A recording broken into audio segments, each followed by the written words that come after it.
Hello, grade 6 artists! Good morning! Art, you're ready for another fun-filled, artistic, creative, and colorful discussion today? I hope you are ready as I am to start learning. Brought to you by your Ma-Arts live streaming teacher, Miss Annabelle P. Butin from Pasolo Elementary School here in Valenzuela Live, Mapeh Arts for grade 6.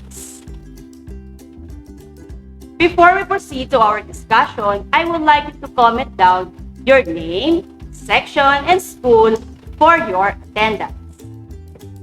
Even though you are in the comfort of your house, let us make the virtual classroom a healthy and productive environment and continue the learning at home by keeping these arts rules in mind.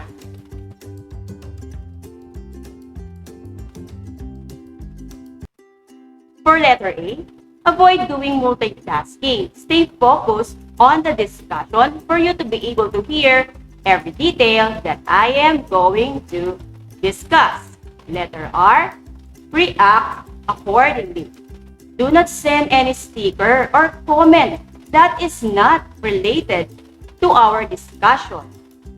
Take down important notes. This is also vital in learning. You can review and go back to your notes if there are things that you want to review. And last is letter S. Sit comfortably. When watching the live streaming, you must be seated in a comfortable place. It is just an hour for you to watch this live streaming. So please remain seated and concentrate on this lesson. I hope everyone is guided by the arts rules for us to maintain order during our FB live class. Did you know that before the widespread introduction of new technologies, most artists expressed their creative ideas through pen and paper? But at present design, with the dawn of new technologies, many now create symbols directly through digital processes. How? Atin alamin with Ma'am Buti. Attention! And these are the competencies that you will learn today. Applies concept on the steps, procedures in cartoon making. Utilizes art skills in using new technologies in cartoon character making. Creates own cartoon character to entertain, express opinions, ideas, and so on. And for number 4, explains ideas about a cartoon character. I believe that you had a great time creating a logo design last time. As we know that a logo is a design symbolizing one's organization. And with that, in creating a logo, you must consider these basic rules and principles of effective logo design. Form a word that you must consider in creating a great logo. Type your answer in the comment section below. Art, you ready? Then, set, go! For number 1, the answer is simple. A logo must be simple. It allows easy recognition and makes the logo to be useful and memorable. For number 2,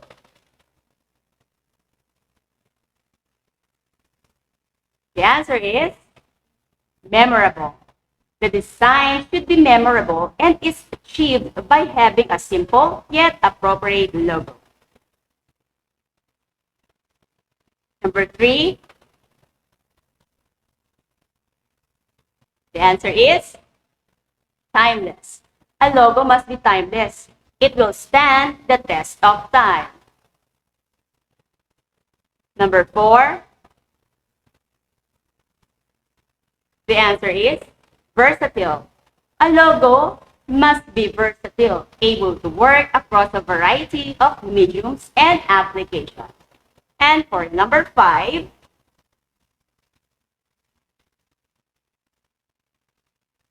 the answer is appropriate. The design should be appropriate for its intended purpose. Great job, artists! Keep up the good work. If you don't get a perfect score, it's okay. Let's improve next time. I know that you can do it. Let us play another game. I will call this game a squad game. It's game time! I invited some of the squad to come over here to our FB live streaming. Guess their name by typing your answer in the comment section below. Are you ready? Go!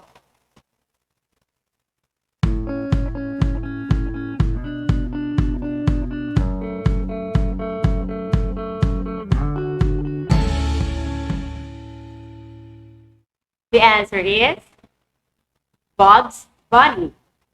For number 2,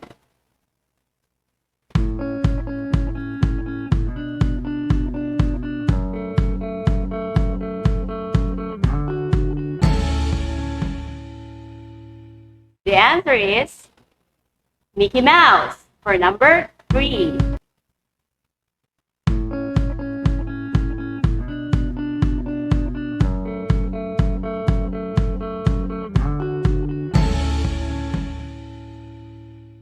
The answer is Fred Flintstone. For number 4.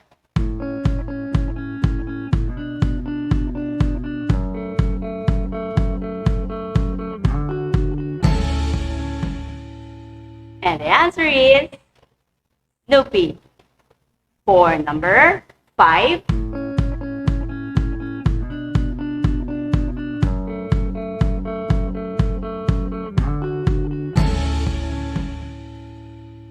The answer is SpongeBob. Did you get all the correct answers? What is your score? Comment it down. Great! Can you guess who is this cartoon character flashed on your screen? Yes, he is Superman. Cute Superman. Which is hand-drawn and which is digitally created.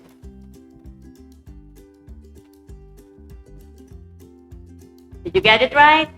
Yes, you are correct.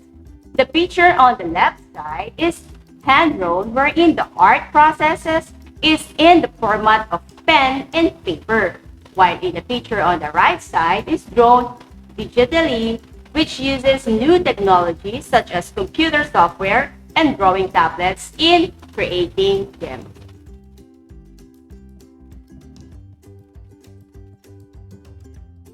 What is a cartoon? A cartoon is a form of visual communication that became popular with the invention of the modern newspaper and motion pictures in the 20th century. A cartoon character is a fictional character depicted in an animated film or a comic strip. Cartoon characters are as appealing to adults as well as to children. A cartoonist, also known as a comic strip creator, comic book artist, graphic novel artist, or comic book illustrator, is a visual artist who specializes in drawing cartoons. These are the different types of cartoons. Number 1. An editorial cartoon is the one panel or standalone comics in which the main intent is to present an opinion. An editorial cartoonist, also known as political cartoonist, is an artist who draws editorial cartoons that contain some level of political or social commentary. Their cartoons are used to convey and question an aspect of daily news or current affairs in a national or international content. Number 2, strip cartoon is a series of little drawings arranged box by box. A comic strip is a sequence of drawings, often cartoon, arranged in an interrelated panels to display brief humor or form of narrative, often serialized with the text in a balloons and captions.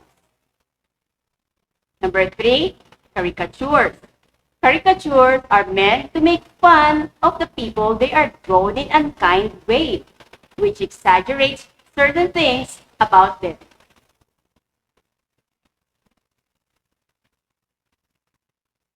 Romualdo Ramos and Filipino visual artist Antonio Tony Velasquez created the cartoon character named Kenkoy. Velasquez continued the strip for decades after Ramos' death in 1932. Kenkoy was seminal to Philippine comics and thus Velasquez is considered the founding father of the industry.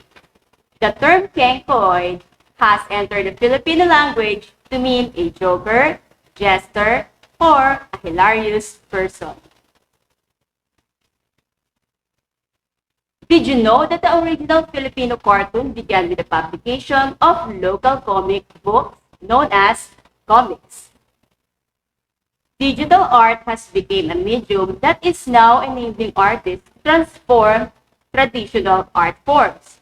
But did you know that prior to the new technologies, comics is one of the best sources of entertainment for our parents or grandparents? In fact, in order for them to read a comics, they will rent it or buy it on a sidewalk.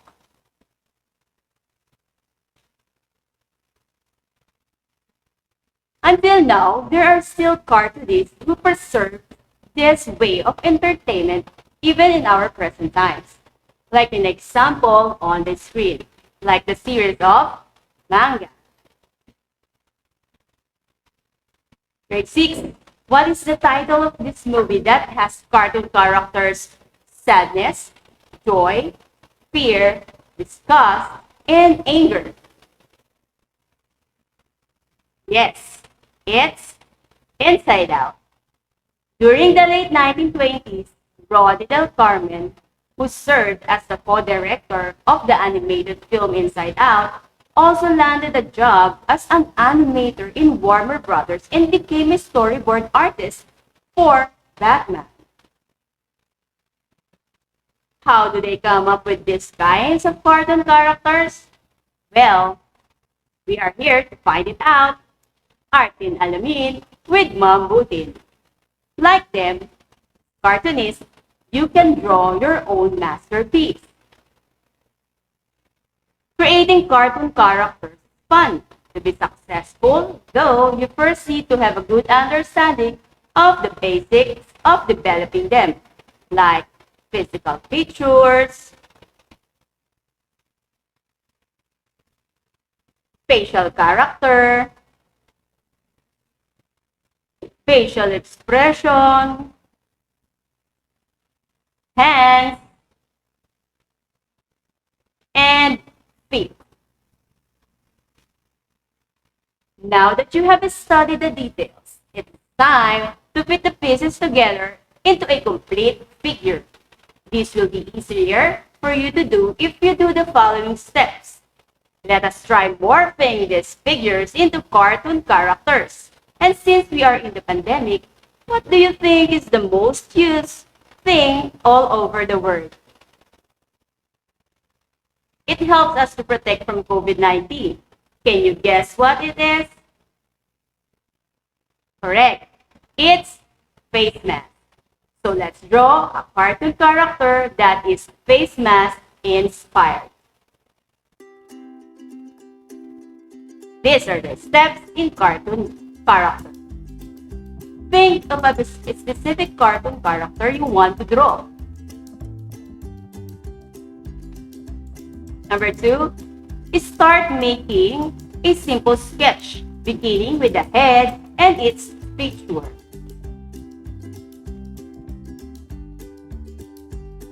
Number 3, trace the important details of your cartoon character. And then, number 4, color your artwork. This is my own real cartoon character. I will call it Mask. Mask is reminding us to wear face masks to keep us safe and less the spread of the virus. Activity time. I think you are ready now for an exciting activity. Are you ready? Then, this is the instruction. Choose the letter of the correct answer. Type your answer below. Number 1, identify the correct order of the steps in making a cartoon character.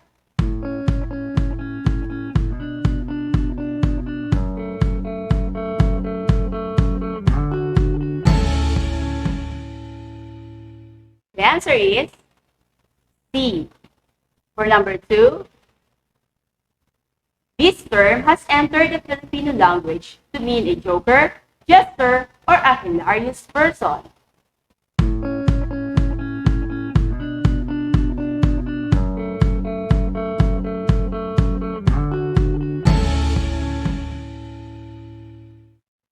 The answer is letter A. For number 3, the original Filipino cartoons began with the publication of local comic books.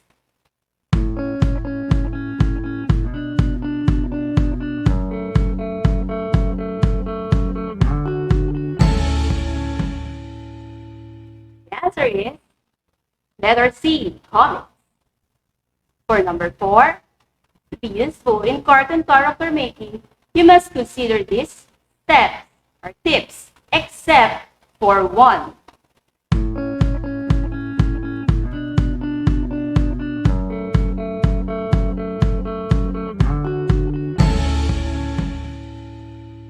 The answer is letter C.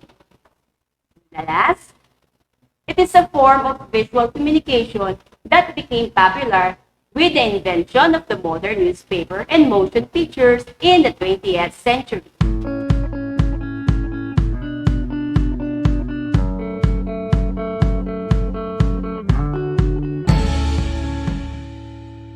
The answer is cartoon. Score reveal. Did you get the correct answers? What is your score, grade 6? Type it in the comment section. Good job! What are the changes you have observed from the picture?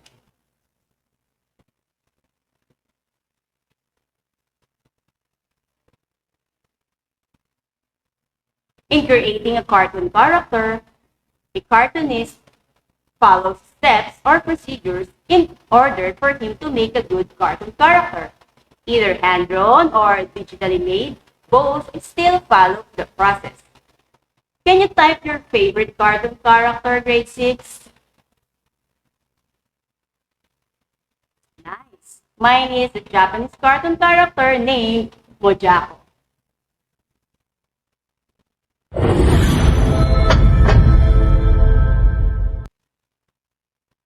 Artists, let us answer the assessment portion of your module. Get it now, and together let us read it and answer it. 4. The direction is we arrange the jumbled letters to form the correct answer.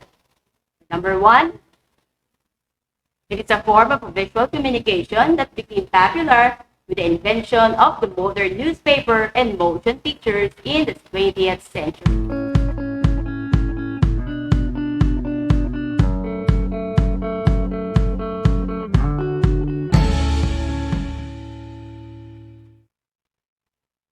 Correct. The answer is cartoon. For number 2, these are people who use a variety of effects, funny and amusing, sharp and biting, or subtle and slippery for various genre or types of cartoons.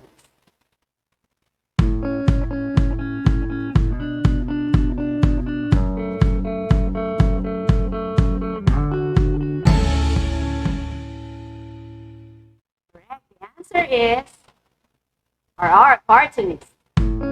For number 3, a series of little drawings arranged box by box wherein some or all of which may contain dialogue.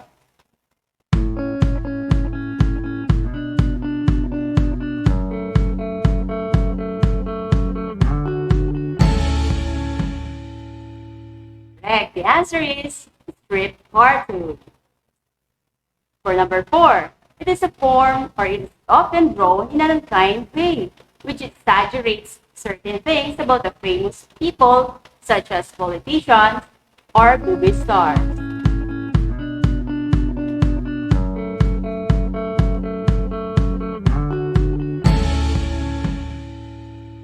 Correct. The answer is caricature. For number 5, it is a one-panel or standalone comics in which the main intent is to present an opinion.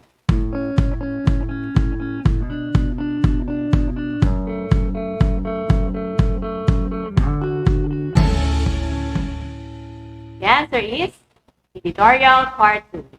What is your score, artist? Comment it down.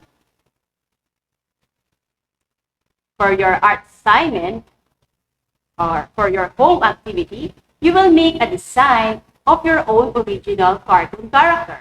In the absence of a computer or software, use bond paper, pen, and coloring materials to make your cartoon. Consider this art rubric. Take a screenshot.